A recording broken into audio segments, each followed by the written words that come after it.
မင်္ဂလာပါ360 app ကနေအသစ်ထပ်မံထုတ်လုပ်လိုက်တဲ့ Grade 5 Science Application အသစ်လေးနဲ့မိတ်ဆက်ပေးပါရစေ။ဒီ application လေးကတော့ပြင်စမာနဲ့သိပ္ပံဖတ်စာအုပ်သင်ယူကိုအခြေပြုဖန်တီးထားပြီးမူလာနဲ့သိပ္ပံဘာသာရပ်ကိုလေ့လာရမှာအထောက်အကူဖြစ်စေဖို့အတွက်ပုံမူကောင်းမွန်သောရုပ်ကြွပုံများလက်တွေ့လုပ်ငန်းဗီဒီယိုများစိတ်ဝင်စားစရာ 3D model များ animation များနဲ့ပုံမူပြည့်စုံသောလေ့လာစရာအကြောင်းအရာများကိုဝေဝေဆာဆာထည့်သွင်းပေးထားပါတယ်။ Grade 5 Science Application လေးကိုအသုံးပြုဖို့အတွက် application file ကို download လုပ်ပြီးတော့မိမိဖုန်းမှာ install လုပ်ထားပါ install လုပ်ပြီးရတဲ့ application လေးကိုဝင်ပြီးစတင်အသုံးပြုလို့ရပါပြီ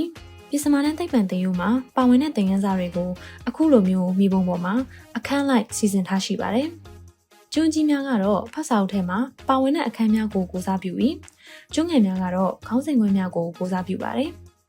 မိမိသင်ယူလိုတဲ့အခန်းနဲ့သင်ခန်းစာတွေကိုရွေးချယ်ပြီးအလွယ်တကူစတင်လေ့လာနိုင်ပါတယ်။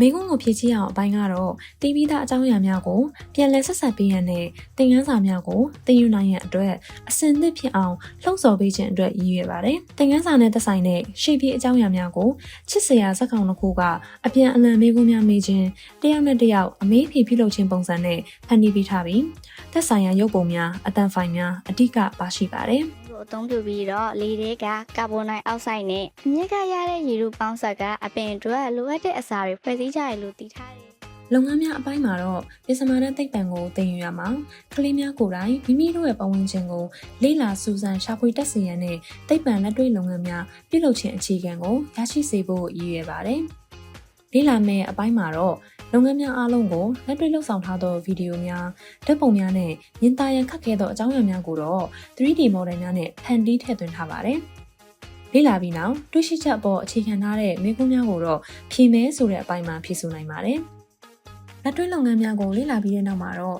စူးစမ်းလေ့လာခြင်း၊နှိုင်းယှဉ်ခြင်း၊တိုင်းတာခြင်း၊ချိတ်ဆက်ခြင်းနဲ့ကြိုးကြောင်းဆက်ဆက်ခြင်းစတဲ့သိပ္ပံပညာရေးဆိုင်ရာစွမ်းရည်များကိုရရှိသွားမှာဖြစ်ပါတယ်။ဖတ်ရှုကြည့်ရင်စာနှစ်ပုံများအပိုင်းကတော့သင်ယူမှုအတွက်အားဖြည့်ပေးနိုင်တဲ့စိတ်ဝင်စားဖွယ်သတင်းအချက်အလက်များကိုပေးရန်အတွက်အဓိကရည်ရွယ်ပါတယ်။လေ့လာသင်ယူနေတဲ့အကြောင်းအရာတွေကိုပုံပုံနားလည်စေရန်အတွက်ဘယ်ဘက်တွင်သက်ဆိုင်ရာရုပ်ပုံ animation စသဖြင့်ပါဝင်ပြီးတော့ညာဘက်တွင်သင်ယူရမယ့်အကြောင်းအရာတွေကိုတင့်တော်တဲ့အပိုင်းလည်းအဖြစ်ခွဲထားပေးပြီးနှိပ်ကြည့်ပါကအတန်ဖိုင်များကိုပါတစ်ခါတည်းနားထောင်လို့ရမှာဖြစ်ပါတယ်။ပင်လယ်သမုဒ္ဒရာများသည်အလွန်ကြီးမားကျယ်ပြန့်သောရေငန်ဒေတာများဖြစ်သည်အနှစ်ချုပ်အပိုင်းကတော့မိမိတို့လေ့လာခဲ့တဲ့သင်ခန်းစာများရဲ့သိပ္ပံပညာရေးဆိုင်ရာသဘောတရားများကိုကောင်းမွန်စွာမှတ်မိခြင်းရှိမရှိစစ်ဆေးရန်ဖြစ်ပါတယ်။အဓိကအချက်များကိုစာကြောင်းတုံများဖြင့်အချက်တစ်ချက်စီပြသထားပြီးအနှစ်ချုပ်အကြောင်းအရာများကိုမှတ်မိပါကအမှန်ချစ်နှိပ်သွားရန်ဖြစ်ပါတယ်။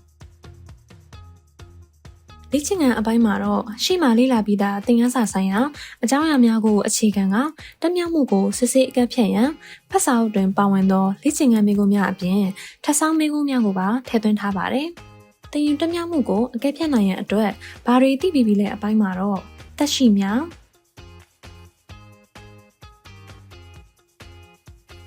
ဒရဝတ္ထုများ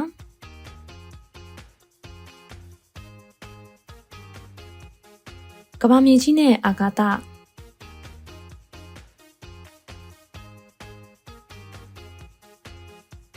စွမ်းအင်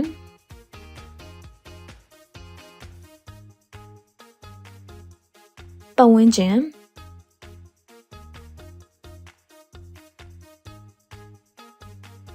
စတဲ့သင်ခန်းစာအုပ်စု၅ခုအလိုက်ပါဝင်တဲ့အခန်းများနဲ့ခေါင်းစဉ်ခွဲများရဲ့မေးခွန်းများကိုတနေရာထဲမှာဖြေဆိုနိုင်စေဖို့ပြုလုပ်ထားပါတယ်။သင်ခန်းစာအုပ်စုတစ်ခုစီမှာပါဝင်တဲ့မေးခွန်းများထဲမှာမေးခွန်း12ခုကိုသတ်မှတ်ထားတဲ့အချိန်တွင်းမှာဖြေဆိုရမှာဖြစ်ပြီးတော့ဖြေဆိုလိုက်တဲ့အဖြေလွှာကိုလည်းအမှန်အမှားရလဒ်နဲ့တကွရမှတ်ကိုတစ်ခါတည်းပြသပေးပါတယ်။ဖြေဆိုခဲ့တဲ့ရလဒ်နဲ့မှတ်တမ်းတွေကိုလည်းအချိန်မရွေးပြန်ကြည့်ပြီးကိုယ့်ရဲ့တိုးတက်မှုကိုစစ်ဆေးနိုင်ပါတယ်။ပြင်စမာနဲ့သိပ္ပံဖတ်စာအုပ်ရဲ့ Digital Version PDF ဖိုင်ကိုတော့စာကြည့်လိုက်ခလုတ်လေးကိုနှိပ်ပြီးဝင်ရောက်ကြည့်ရှုနိုင်ပါတယ်။နောက်ခံသိက္ခာတန်အဖွင့်အပိတ်အတန်အတိုးအကျဉ်စတဲ့ application ဆိုင်ရာအခြေခံလုပ်ဆောင်ချက်တွေကိုတော့ setting အပိုင်းမှာဝင်ရောက်ပြုလုပ်နိုင်ပါတယ်။360 app ရဲ့ Grade 5 Science Application လေးဟာပြင်စမာနဲ့သိပ္ပံသင်ယူရဲ့သင်ယူတက်မြောက်မှုဆိုင်ရာအဓိကရည်ရွယ်ချက်များကိုပံ့ပိုးပေးထားအောင်သာမကကျောင်းသားများဆရာဆရာမများနဲ့မိဘများအားလုံးအတွက်တစ်ဖက်တစ်လမ်းကနေအထောက်အကူဖြစ်စေနိုင်တဲ့သင်ကြားမှုဆိုင်ရာ application လေးဖြစ်တာကြောင့်ယခုပဲစတင်အသုံးပြုကြည့်လိုက်ပါ ။